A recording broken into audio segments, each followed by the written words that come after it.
Hi, Pisces. Merry Christmas. Happy holidays. If you didn't listen to my December scope, I'm wishing it to you now. And then a Happy New Year. And what I have up on the screen is the 2025 year ahead planetary alignments and degrees and some important aspects. And I've personalized each one of these to each sign because some signs will feel energies more than the others. It'll affect you more than other signs. So I've personalized it, and please go ahead and take a screenshot, and then you can follow along with me or at your leisure, comparing it to your natal chart. See if these any of these degrees matches. Um, Venus retrograde is definitely going to affect you because um, Venus is in your sign for a few months, and Aries, your second house of income, and then the nodal axes. I'll explain those in detail, but that's also going to affect you. I said major themes, but yours is probably going to run along too because there's a lot going on with your sign and your ruler, um, Neptune. But you are also, ouch, you also have a co-ruler, which is Jupiter. Believe it or not, okay. And the other disclosure is, if you hear snoring, it is my pug. He sort of wants to be right next to me when I'm anywhere. um, that's August. Oh, and the other thing is, because there's so much information, because of all these changes, um, I'm going to speed up the video. So I might sound like blah, blah, blah, blah. So you can click on the video and YouTube video, and a tools icon will appear. Just click on that and then go to this to speed, and then you can slow it down if you need to.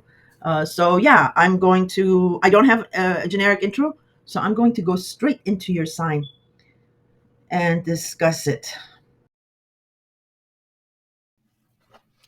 Okay, Pisces. So we have three themes for this year. It will be the very recent past, then we'll be thrust into the future, and then we are going back to the past.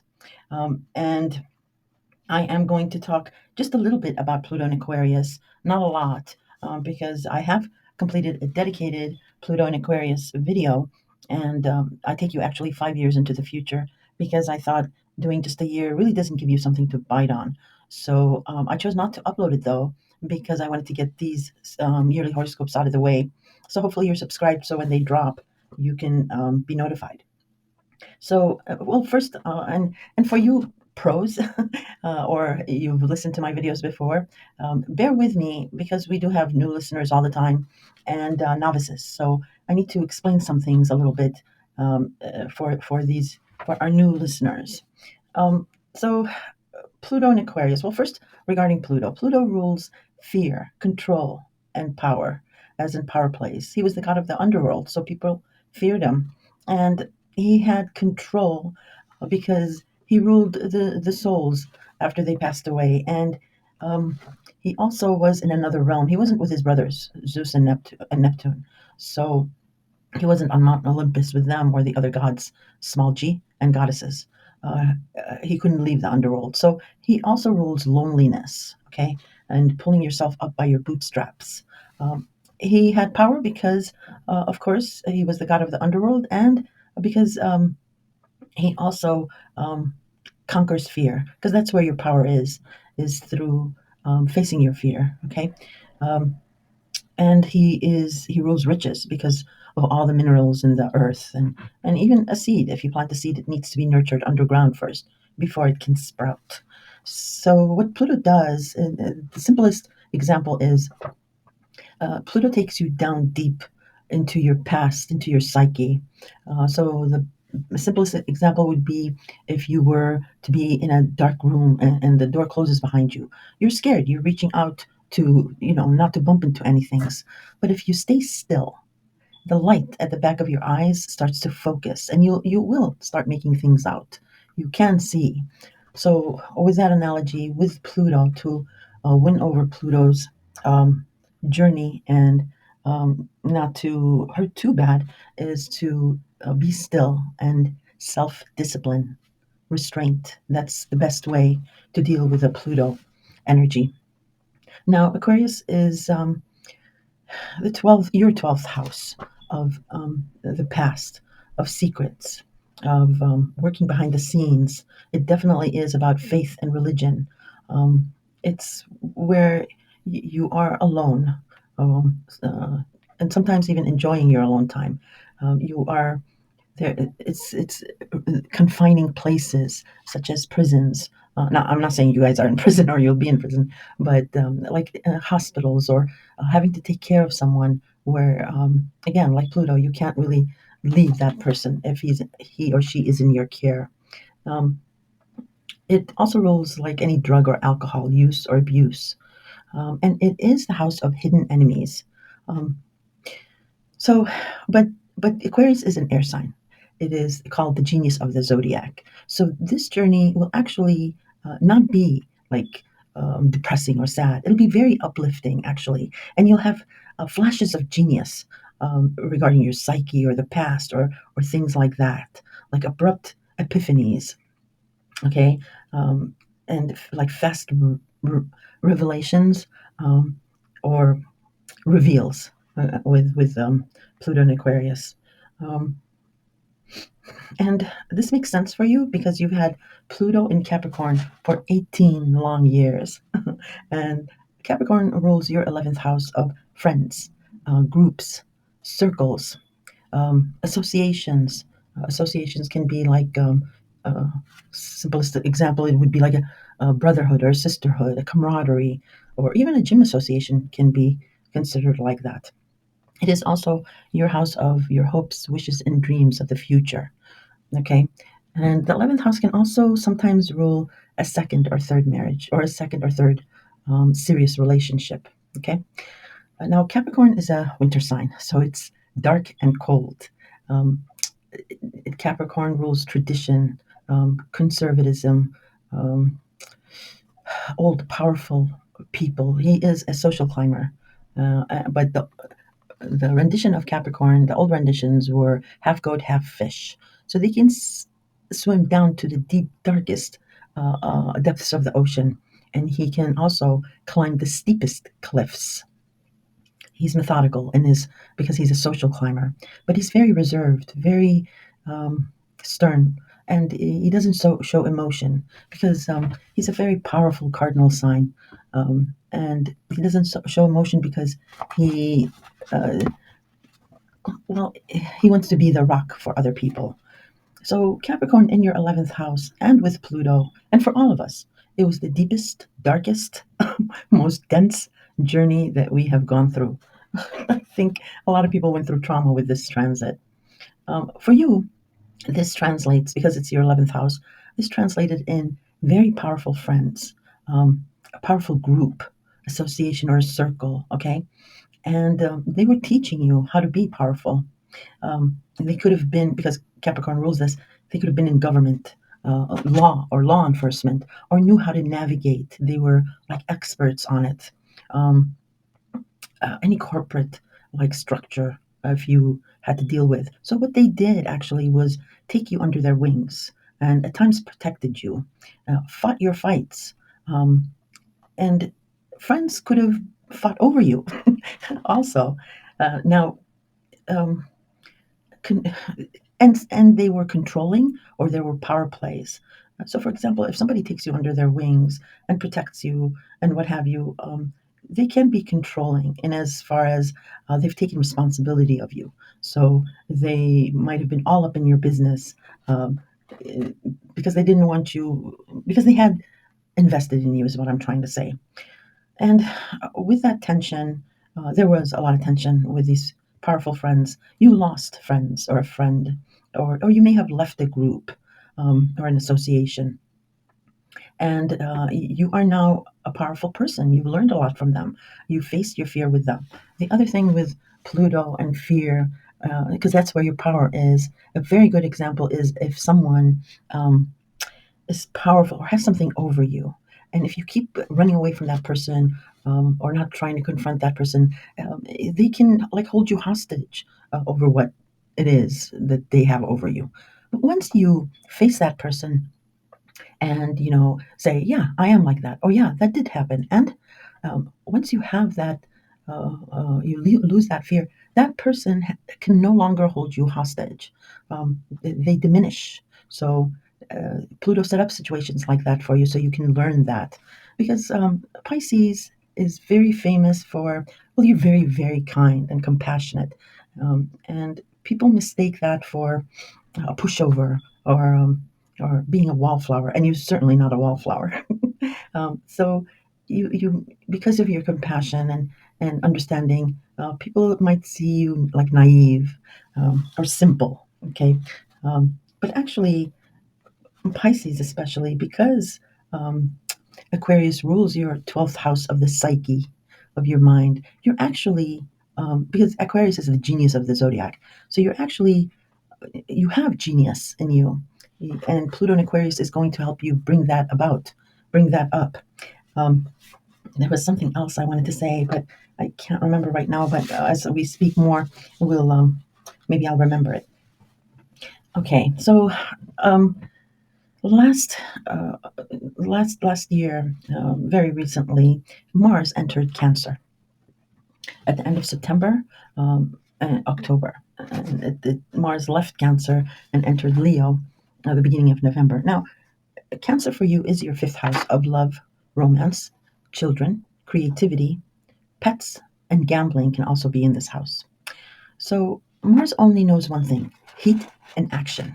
He asks you, "What do you want?" And you'll say, "I want that." And he'll be like, let's go get it." And he doesn't care if there's a giant dragon in front of him or even a baby. He'll just trample over it um, because that's all. His mission is to go forward and get what he wants. So you had a lot of heat and action with either a lover or a child. Um, Mainly those two areas. It could have been gambling, but there was a lot of urgency here.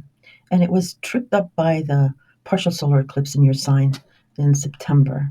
And I do have a dedicated video for um, that solar eclipse in your sign. It was important. Or you can listen to the September scope. Now, now Mars was just racing through, and then he came smack head into Pluto, exact on November 3rd. Um, and Pluto was transversing the very, what we call critical 29th degree of Capricorn, which is the ending of an 18-year journey. So some of you may have felt it before or right on November 3rd or maybe after, but something happened. There was an explosion. There was a snap. There was an ending. Um, it was very powerful. Now, if you didn't feel it directly, you definitely knew of someone or you experienced it through someone else. And there was an opposition regarding your love and romance and children and child house, and regarding friends or a friend or a group that you were a part of. Okay, and there was also what was also involved was money, job, definitely something of like your values, and or joint finances. The government benefits, maybe taxes, inheritance issues. It's your eighth house. And the eighth house is any lump sums of money that you benefit from others in lump sums, like. But it also covers the house that other people value you, how they value you. So, and Cancer, yes, is your love and romance house, but it also rules the family natally. It rules the family, the mother. Okay, so that was all in the mix with this opposition. And like I said, something ended, something finished, something snapped. And there was a fallout because then when Mars went into Leo, Leo is your sixth house of health, habits, routines, scheduling, taking care of someone. It also rules small pets. And the opposition was still going on with Pluto and Mars. So you had heat and urgency here as well.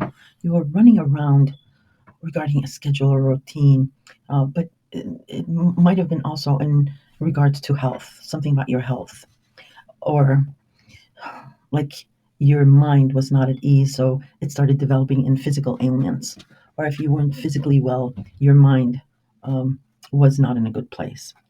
So then what happened was Mars started retrograding back, and Mars only lasts a few weeks in each sign.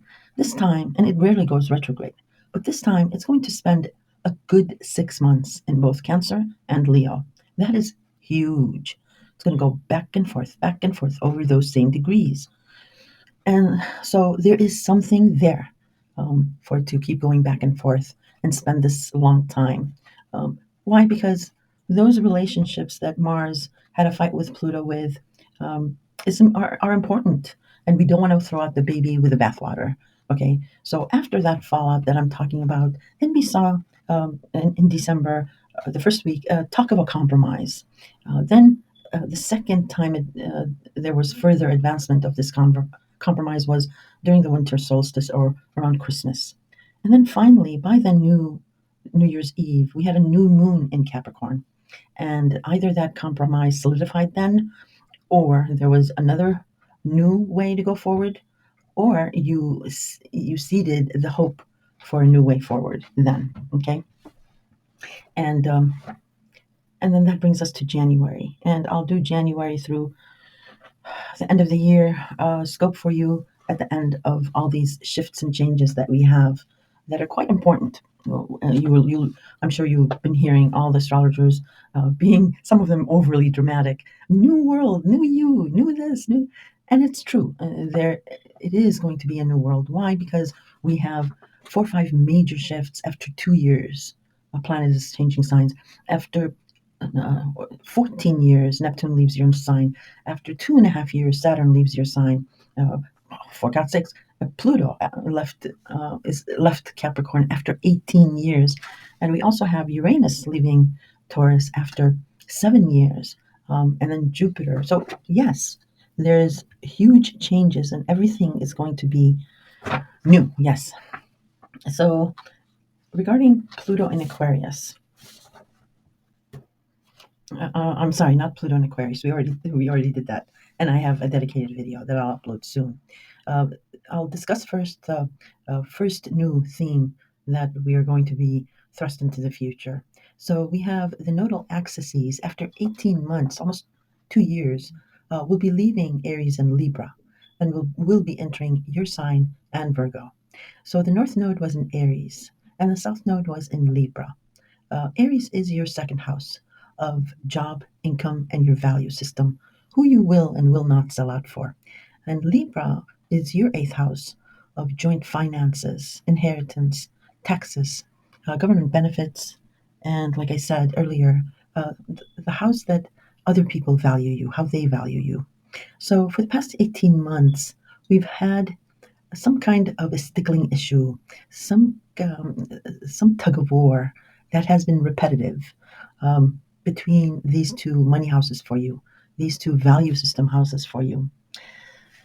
And for a lot of Libras, it was about a job, leaving a job, getting a new job, or you might have been between jobs and the joint finances, a partner or partners um, maybe carried your weight during that time.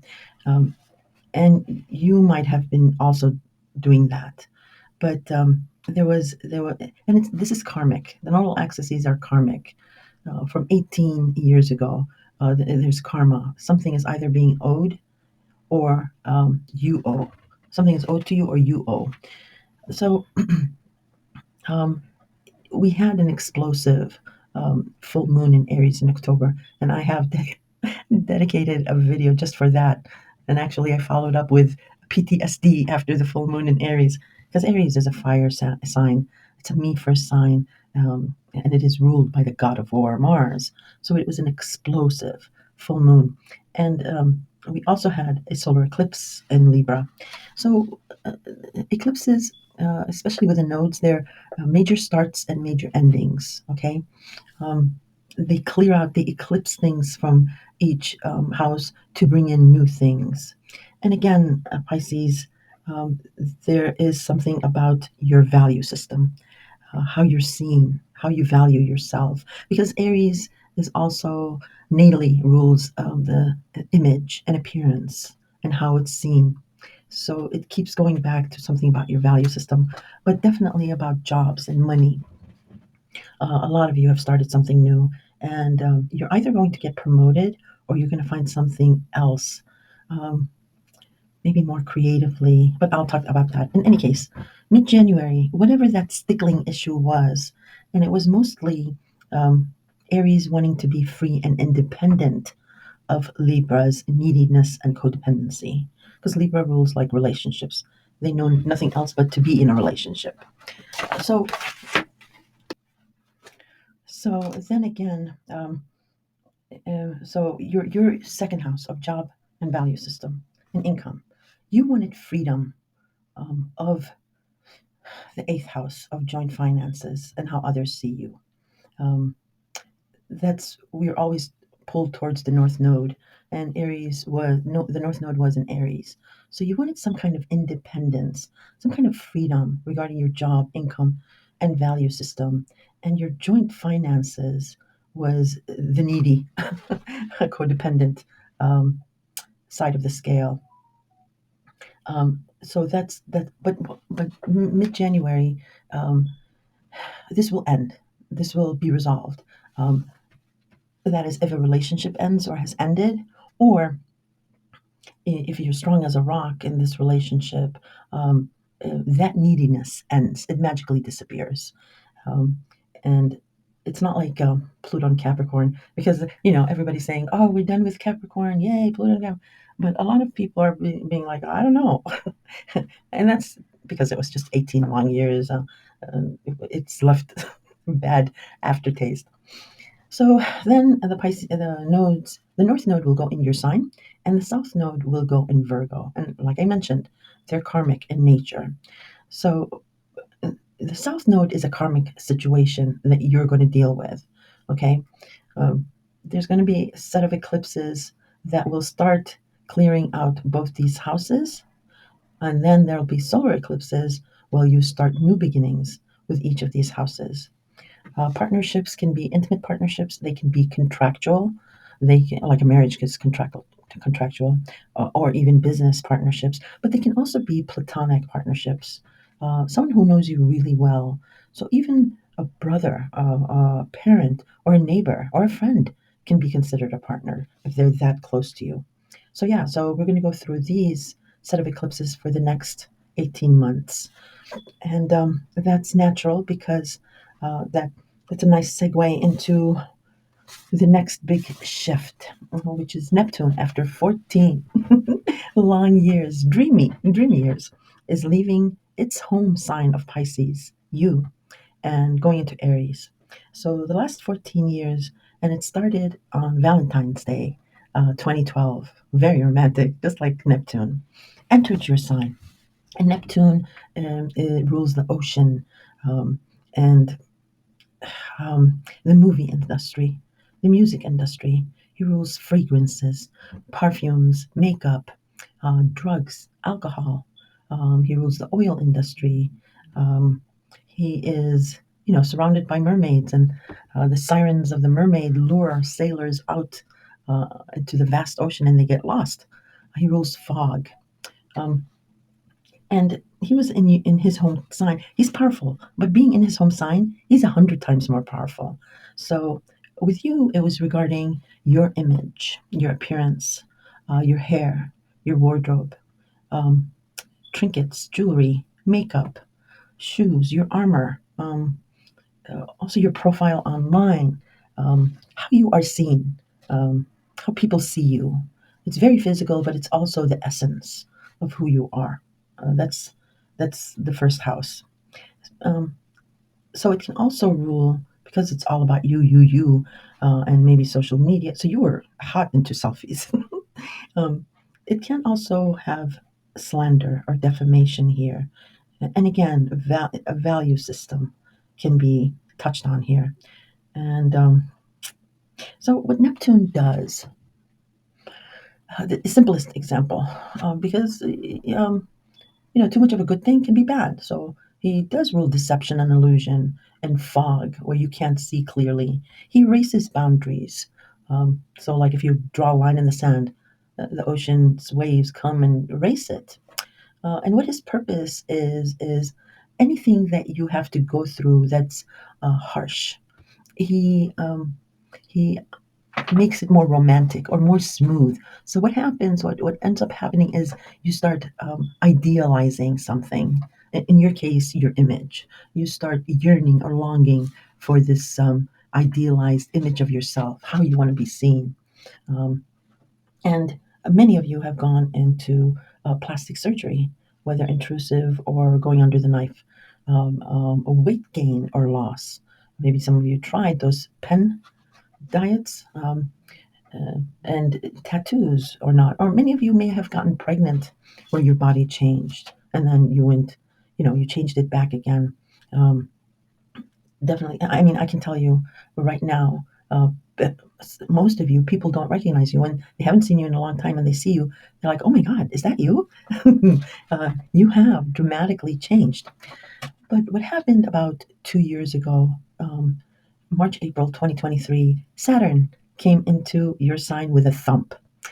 Saturn is the taskmaster. He constricts, he inhibits, he restricts, he withholds approval until you get something right. But he is super misunderstood. I mean, yeah, he can be the party pooper, but there's a purpose also to Saturn. So, for the analogy of getting lost in the vast sea with the sirens' calls, um, you can, and there's a fog, you can get lost and not return. So what Saturn did was he came in just in the nick of time and threw you an anchor and started pulling you back to shore. Easiest example is if you were going through any plastic surgery, you started, either things didn't go through or there was some restriction, because then you found out that maybe the doctor wasn't certified, or maybe you went to another country to get it really cheap, and you found out the dangers of that. Or these pen diets, they're very dangerous. You need to be really informed. It could have worked out in other ways, where if you're changing so radically and your value system was being judged by others, Saturn started restricting those changes about you. Um, Maybe social media, you screwed it up somehow, where you had problems and you maybe closed as social media or became private. I'm just trying to give you all the scenarios because there's millions of Pisceans, so I want to just cover most bases. So yeah, you started to see um, problems in 2023 regarding your image, the way you appear, social media, um, or if you made changes physically, you started getting worried or didn't like the change. Um, well, that is, and the other thing Saturn teaches you is foundation, structure, like solid foundation and structure. So what Saturn does is says, okay, you're idealizing that, you want that, you're yearning for that. Well, I can help you manifest it into reality instead of just keeping it as a dream. But there are rules to follow. So that's how I wanted to stress that with Saturn.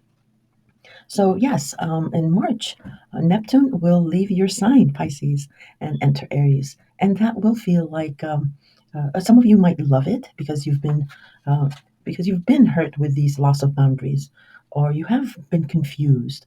Um, and some of you will absolutely, miss it very much because a lot of you, with Neptune in your sign, its home sign, you have almost become psychic. Um, you can intensely um, realize things about people or their actions, and your dreams, they've been vivid for a lot of you. So some of you might miss that, but all good things must come to an end, right? Um, and then it enters Aries, and that is your second house of job, income, value system. Um, Again, see the stress on value. So now that you've achieved what you needed to achieve with Neptune, now you're going to work on solidifying your income, and also you're going to be making more money, a lot of money, and you are going to be valued. Now, when Neptune enters Aries, you will have this ideal about um, a job or the money you want to make. You'll long for it. There'll be a yearning, and in most cases it'll be like, oh well, this will make me very valuable. Okay, and it might be in a creative field. It might be something Neptunian. Um, it might be with the music or um, movie industry. It might be um, anything creative, children's stories, biographies. Um, there's a lot of things, but it might be in the healing capacity or faith based. But I will tell you that something about your job or your income or even maybe your bosses, they're going to be firebrand people. They're going to be these Aries go-getters, okay? And Aries also can be hotheads, but you're the perfect sign to subdue an Aries. But yeah, they'll have this urgency about them. Um, and a few weeks later, Saturn leaves your sign, Pisces. Yay! So you get to feel this ease, this reprieve about your image, about how people see you. There's this release of that. So that's going to be a good feeling. And then it follows Neptune into Aries. Why? Because Saturn is saying, and not this time, Neptune, I'm not going to leave you to your devices with these signs for 12 years before I come in and pull people out of the fog. I'm coming right in the beginning and I'm going to help you. So, what Saturn is going to be doing in the beginning, it won't be like what you experienced in 2023 with Saturn in your sign. Saturn is actually going to give you tools. He's going to give you that anchor. He's going to help you manifest this yearning, this longing, this desire. And right at the get go, because then after 2.5 years of building this strong foundation for you, you're going to be left alone with Neptune regarding your second house of money for a good long time. I think it's another 12 years or so. So, um, so he'll be there in the beginning. So if you don't have like a firebrand boss or colleague or business partner, um, it it might be something someone who's Saturnian, maybe reserved, maybe cautious, maybe strict. Okay. In any case, you'll get a preview of what will go on there. Um, so let me just check my notes, Pisces. I'm sorry. Uh, theme of values, both. Okay, so now we're going to discuss Uranus. After 7 long years, Uranus will leave um, Taurus and then enter Gemini. Now, Taurus for you is your third house of communication, commuting, the neighborhood, siblings, cousins, extended family, social media, vision, eyesight is here, language other than your own, and micro learning or thinking. So certifications or learning a different lexicon or something like that. Um, so for the past 7 years, and Uranus is the planet of shock, surprise, electricity. It does not do slow and steady. You know, Saturn's like, okay, it's going to take us a few years to get over these two mountains. Uranus is going to be like, nah, we're not doing that. Let's just jump over them. He rules quirky Aquarius, the air sign Aquarius. Um, and in Uranus, there's something else I wanted to say. Yeah, with Uranus, it's either feast or famine. It's surprises. It's a roller coaster ride. You go high, high, high, high, up, and then you come woof, down and up again. It's something of that feeling. It's very exhilarating. Now, you've had surprises, shocks, jolts, abrupt changes regarding your third house. Um, many of you were what yours is coming out to is many of you guys were busy with cars. Something about cars. Um, some of you could have had accidents. Hopefully, God willing, everything was okay. A lot of you maybe carjacking. Um, um, Maybe there was some things that were revealed by accident with texting or through social media or cousins or siblings.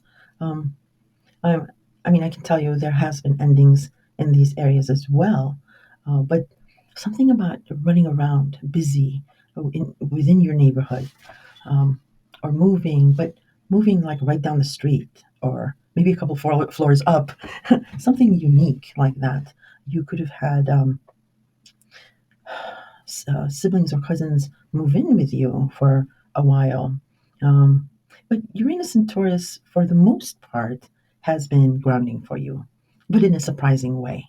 Um, could have strengthened you where you may have where if you lashed out, it could have strengthened you somehow, and you learn to be firm but not lash out.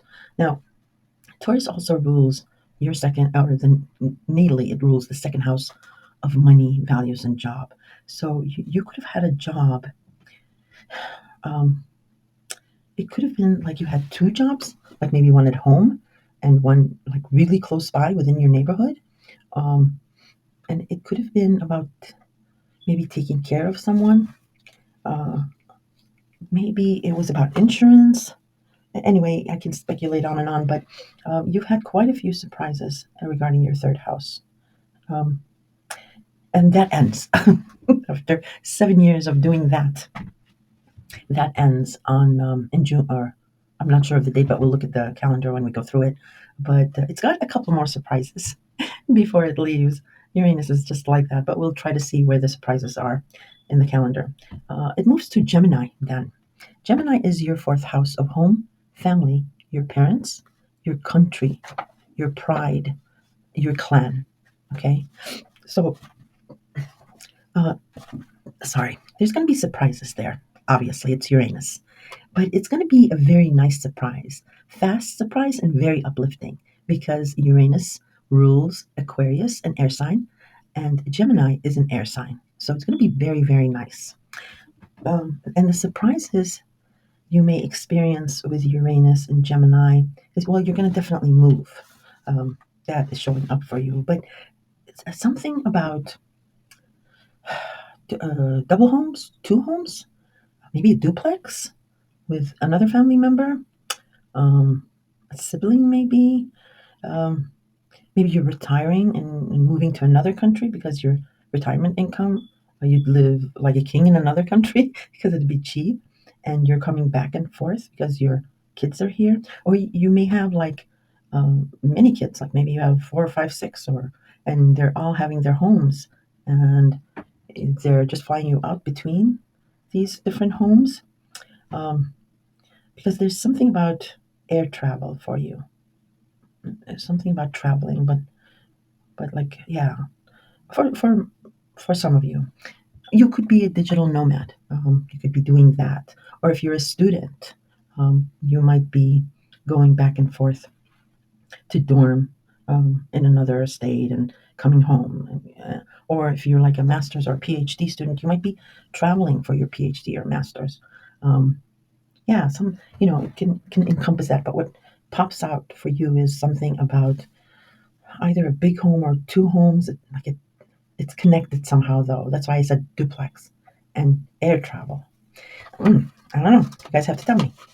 To give you a clue, actually, well, just a flavor.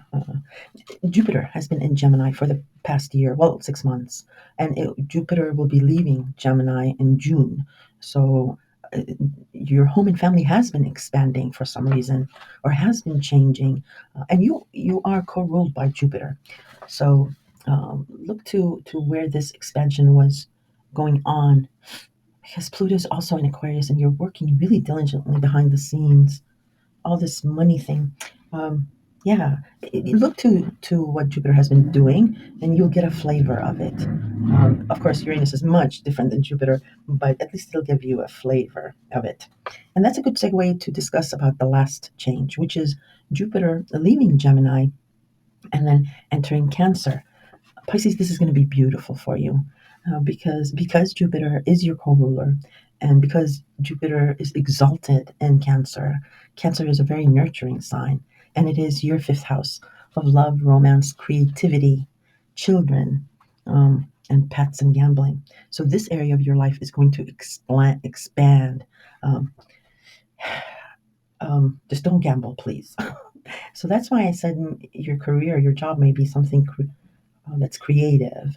Or some of you can be having children, or your adult children can surprise you with, of their own pregnancy, um, expanding family. Maybe your mother or father or parents move in with you, or you go to take care of them, and that's why you're traveling back and forth. But love and romance is going to be huge too. Um, Now, for you Pisces that are single, that's great. For you Pisces that are partnered, just be careful because you are looking mesmerizing now after Neptune has made the changes, and you are having this confidence. And because Pluto and Capricorn and all these changes, a lot of people have broken up.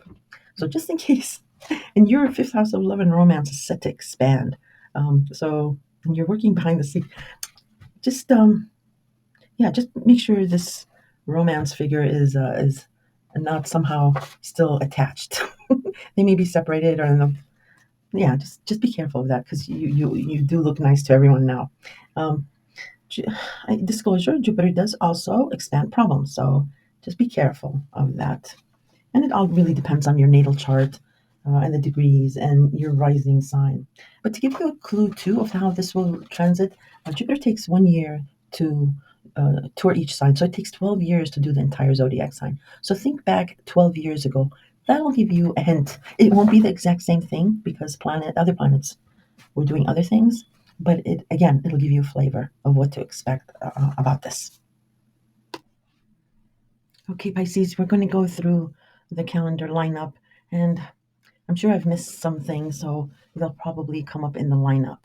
So, like I said, with the direct and retrograde for Mars in Cancer, just because Cancer is your fifth house of love and romance, and whatever happened back in September, October, you will revisit this starting um, now because Mars is retrograde in Cancer now, and it will spend that all the way until February 23rd, reviewing, revisiting that incident, and then it will start going direct up until April 11th. Wow.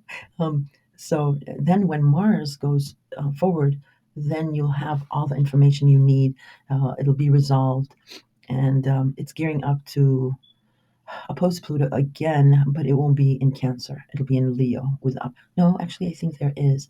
In any case, that opposition, because there's good oppositions and bad, and since you've done all this review, and Mars is now strengthened because he'll be going direct, because Mars hates going retrograde. Um, but he's still powerful. I mean, um, it probably will come out to be a really good opposition, or not. In any case, that's what I wanted to mention about Mars in Cancer, mostly. Now, regarding Leo, that is your sixth house of health habits and routines, and just running around. It's your house of chaos and gossip. For both Cancer and Leo. When Mars is retrograde, that energy is within. It's self fighting.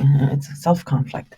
So do not push in these areas when Mars is retrograde, because if you push, you'll get pushed that much harder back.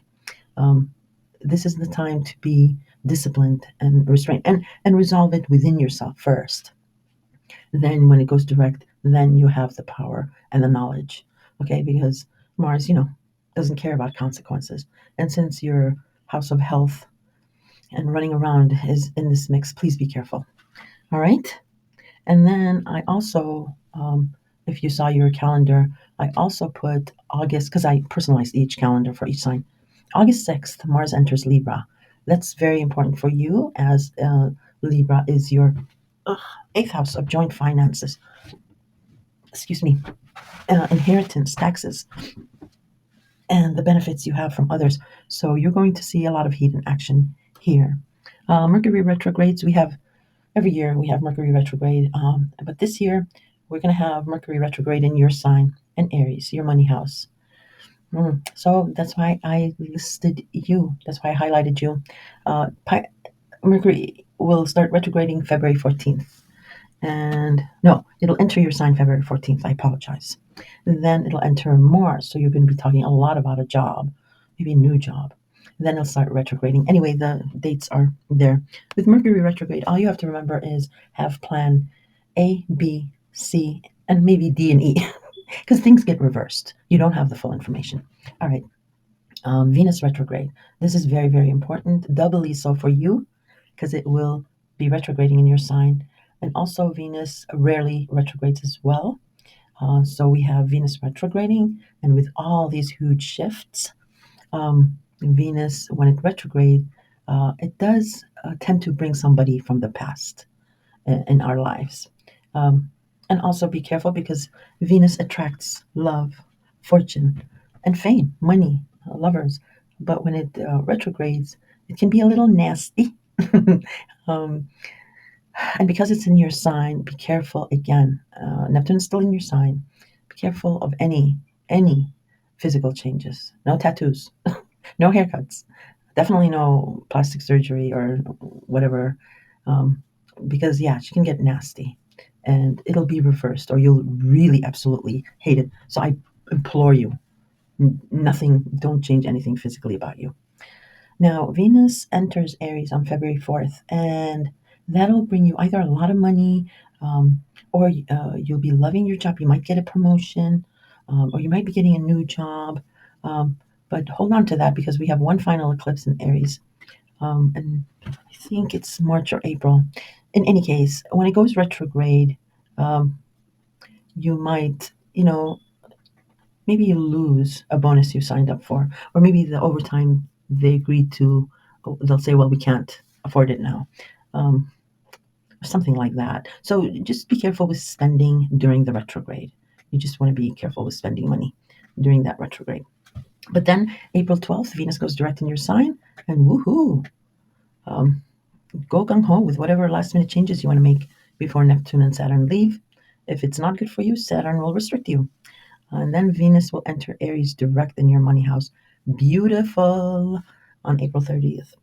Um, and this is actually giving you a sneak peek into how Saturn and Neptune will work when they enter your sign regarding your value system, job, and money and income. And you are going to be very stable with this. So I explained the nodal axes, so we're not going to go over that.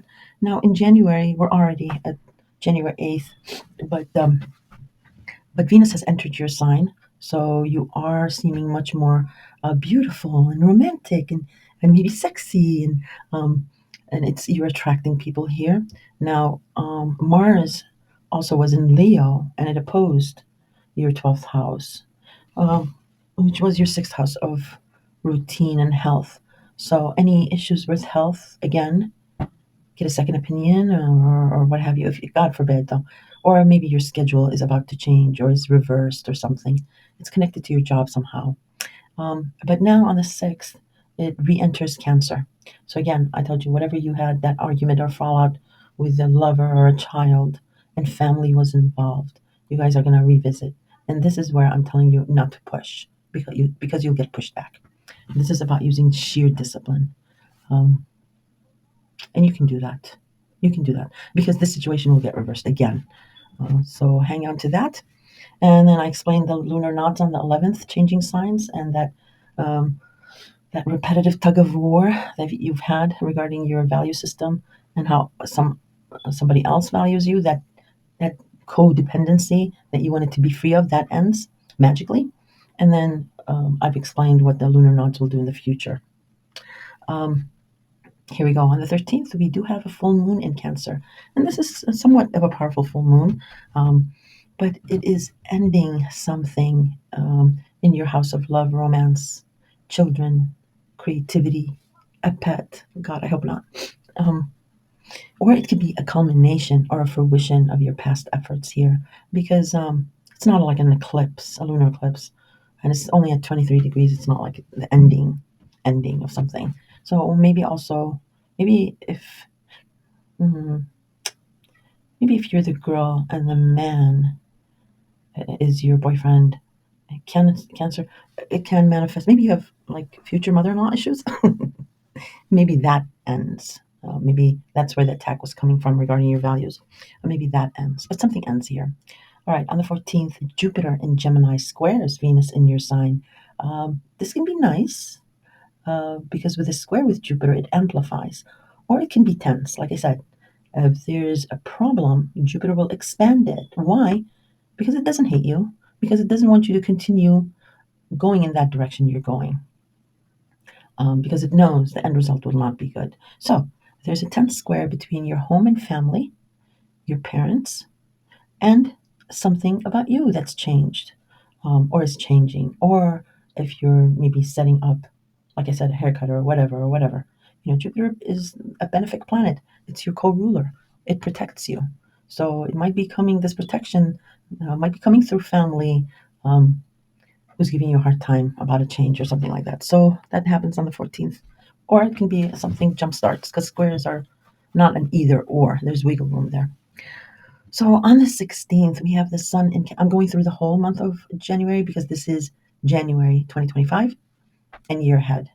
For the rest of the months, I will only be doing just super specific ones that are related to you. So I'm not going to be hitting on all the ones I've asterisks because I do monthly detailed, actually, monthly horoscopes. So I'm only going to hit on major themes just to give you a flavor of that month. So that's why for January, though, I'm going in full. Uh, January 16th, the Sun in Capricorn will oppose Mars retrograde in Cancer. So here it is.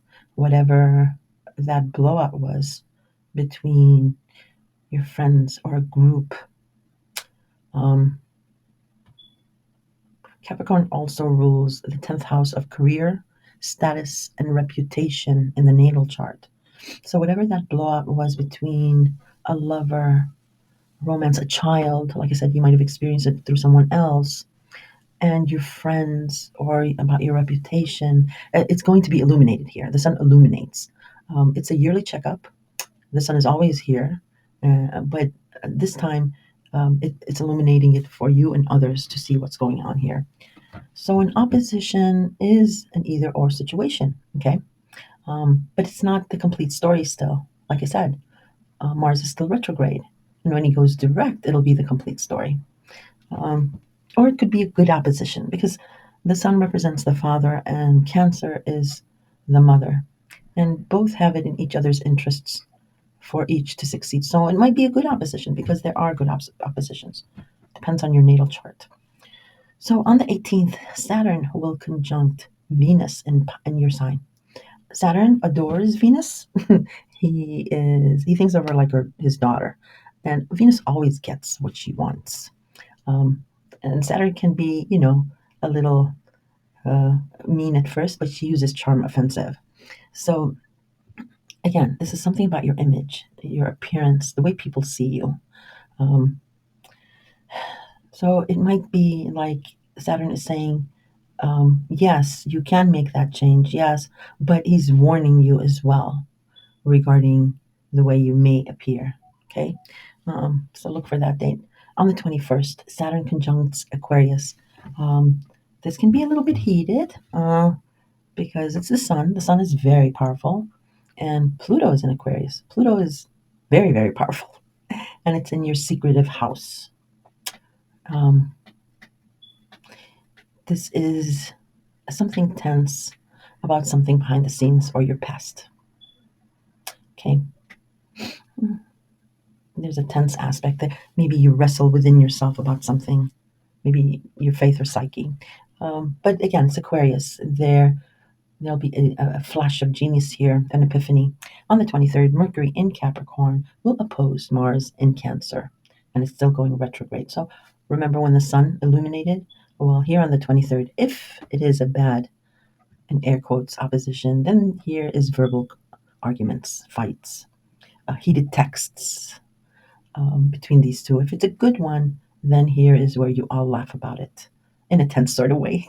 All right, on the 29th, we do have a new moon in Aquarius. So pay attention to this date, either a new opportunity, an epiphany, um, or you're seeding a new idea regarding something about the past or something you're working on behind the scenes, or if you're taking care of someone. All right, on the 30th, this is beautiful. Sun in Aquarius will trine Jupiter in Gemini.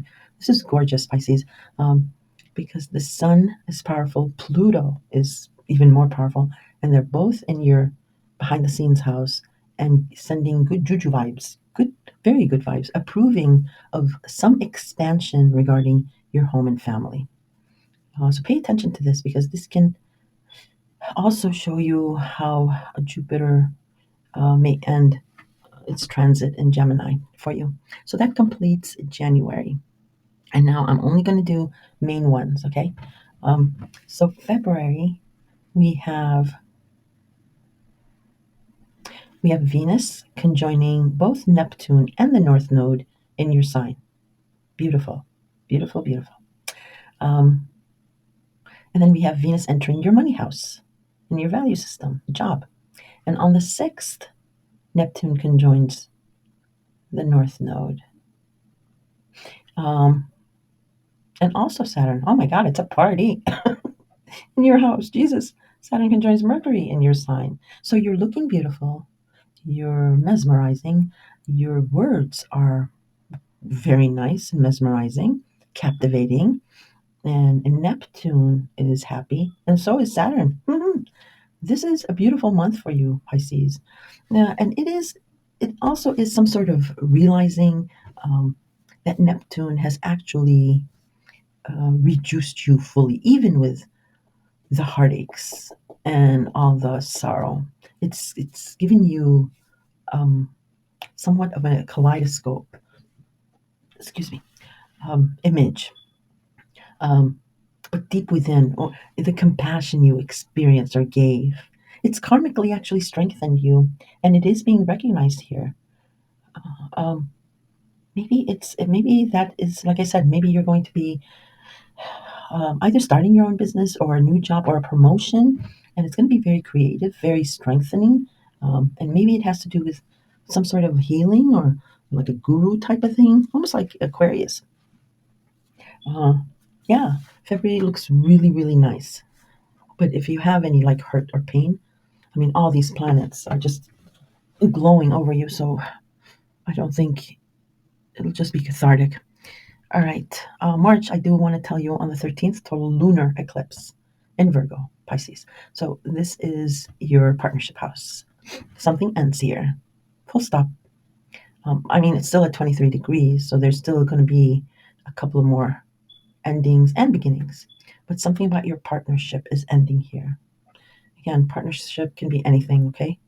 Um, if you've been having problems, um, and because of all these shifts, all these major shifts, and all of us are going through, maybe, well, if you're solid as a rock, but there's been confusion or something, um, and if you're solid as a rock, then that ends that confusion.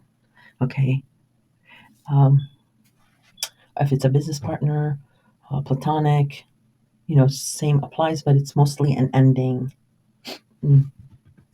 And it's in regards to actually an ending of a situation because the North Node is a karmic person and the South Node is a karmic situation. So there you go.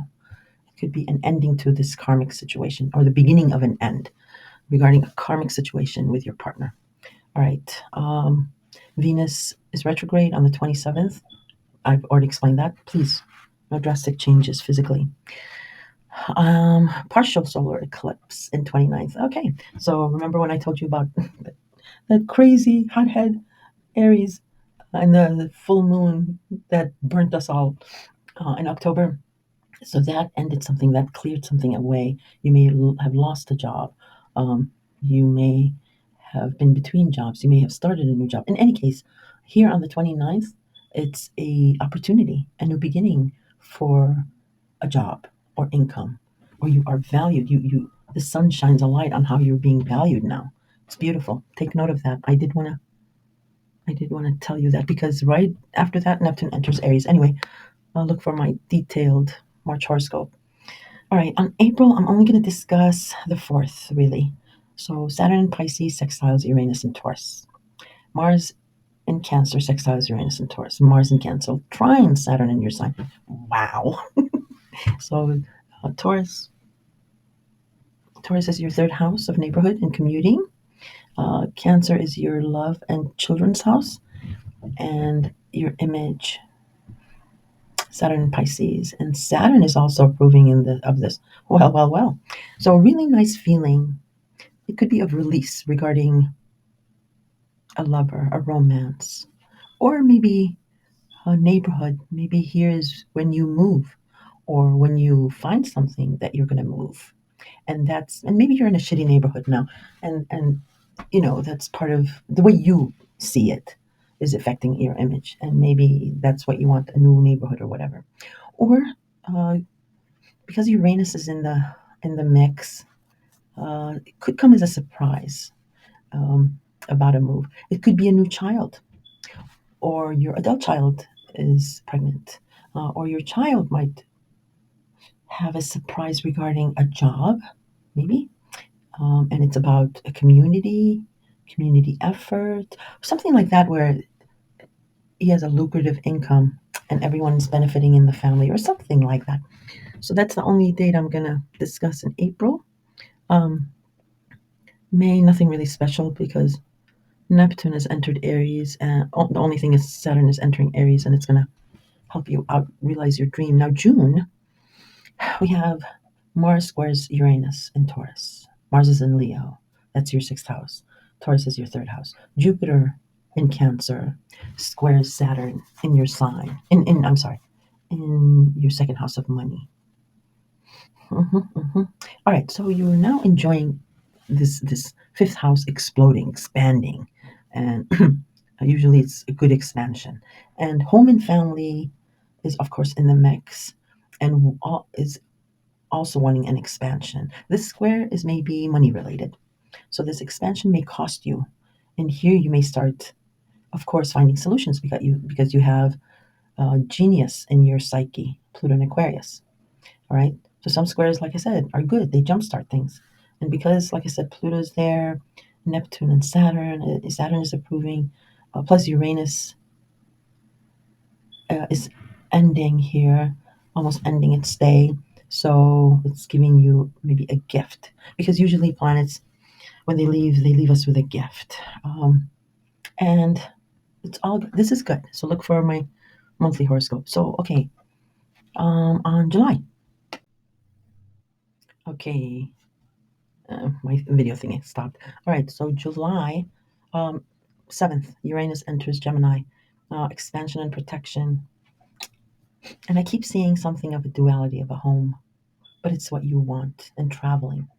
hmm hmm Um, yeah, something really unique. Um, Sometimes Uranus can enter with a thump, or sometimes it enters a sign and you really don't feel it. The surprises come later. Um, and sometimes it exits with a thump, or sometimes you don't feel it. I'll just give you one example. Uranus, when it first entered Aries back in 2010 or 11, Aries is a fire sign. Uranus is a planet of electricity and shock and rules an air sign. When it first entered on the same degree and minute it entered, we had the Fukushima nuclear explosion. Yeah, with a bang. No, that's Aries, hothead Aries, and air and fire and electricity. So again, a lot of you might say, "Well, nothing happened," or a lot of you will have some stories to tell us. Moving on to August, just know that Libra is your eighth house, and Mars is in Libra, and it will oppose both Saturn and Neptune. But Saturn and Neptune are now retrograding back over these new degrees of Aries, your job and income. So yeah, here comes the party pooper, Saturn. Well, he's saying careful, careful of planning anything regarding joint finances, or taking a lesser pay cut, or taking a job that might have a really lucrative thing, but it's not a job you want. Um, Libra is the sign of justice and law and partnerships. So maybe if there's anything about a job regarding law or justice, yeah, just be careful of that. Or you might, it's an opposition, maybe um, law and justice and eighth house. Maybe it's discussion regarding a mortgage because you're moving now, or um, an inheritance. Anyway, look for the detailed monthly scope because there's and Mars is like the god of war. um, so that's kind of powerful. But Saturn is rules Capricorn. Aries is regarding image me first, which is odd because Mars rules Aries. Oh, Mars doesn't like being in Libra because Libra is a powerful cardinal sign, but it's indecisive. So there might be an indecision here regarding joint finances and you taking some sort of job that your partner is not really kosher on. Anyway, look for the August horoscope. Um, I'm just going to mention the 27th, mark that on your calendar too, because it's Venus in Leo. Venus brings love, money, and fame, and Neptune is in your second house of money, and it's a trine, so it's beautiful. And also, Venus is sextiling Uranus and Gemini. Oh my God, this is amazing. This is really nice. So, good vibes between your sixth house, your money house, and your home and family.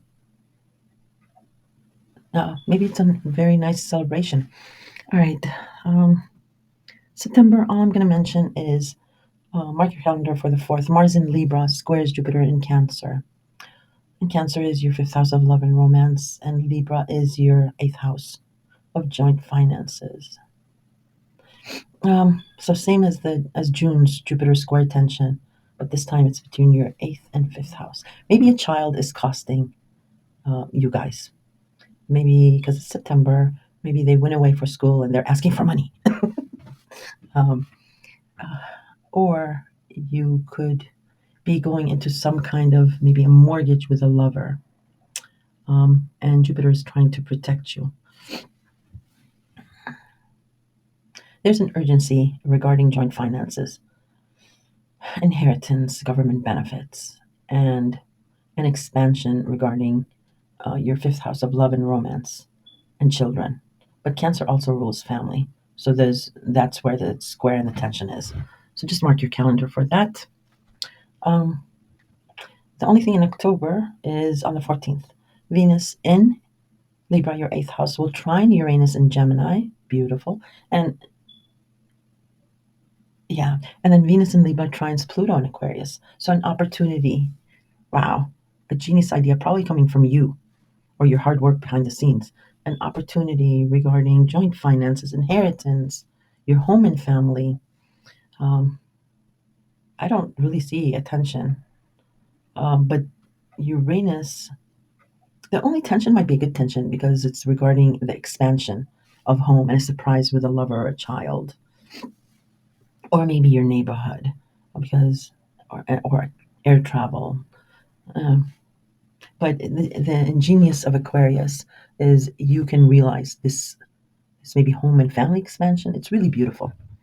So mark your calendar for that, and nothing really major for November. The only thing is on the 7th, Uranus will retrograde back into Taurus to finish up whatever fallout that may, Pisces, relax, may occur when Uranus left Taurus in the summer. Because, like I told you, Uranus either does a bang in the beginning and end and some bangs in the middle, or it does a lot of bangs in the middle. So, May is the operative word. And I didn't even actually highlight you, but I am letting you know. And the other thing is the Mercury retrograde in Sagittarius and Scorpio. So again, it'll retrograde in two signs, not one. So pay attention and have plans A, B, C, and D. Scorpio is your ninth house of travel, foreigners, and higher education. And Sagittarius is your 10th house of career, reputation, and authority figures. And then, like I said, these latter months, all these planets are retrograding back into Neptune and Saturn back into Pisces in your sign, and Uranus back into Taurus, and then Jupiter at some time, I didn't put it on the date, will be retrograding, not into the previous sign, but retrograding. So, excuse me, what this is it's spring through summer, late summer, is a sneak peek. It is a movie trailer of what's going to be playing out in your life for the next 2 years, 7 years, 14 years, 2.5 years. These new things that are happening. So take notice. It's preparing you, it's giving you a movie trailer. And then we're just returning back to the past because we need to release. As you can see, there's a lot of things, a lot of new things happening. And we are going to be overwhelmed. And because we've been in just such heavy signs and for such a long time, I'm using the analogy of like, as the you're on a really long, frightful sometimes um, airline trip, and then as it's ending, you go through these transformations. So as the plane is landing, your ears pop, and then when it lands, everybody's hurrying to get off. So, but you need to stretch because you've been sitting so long, and then you have to deal with the people getting off the plane in front of you and the people behind you who are pushing.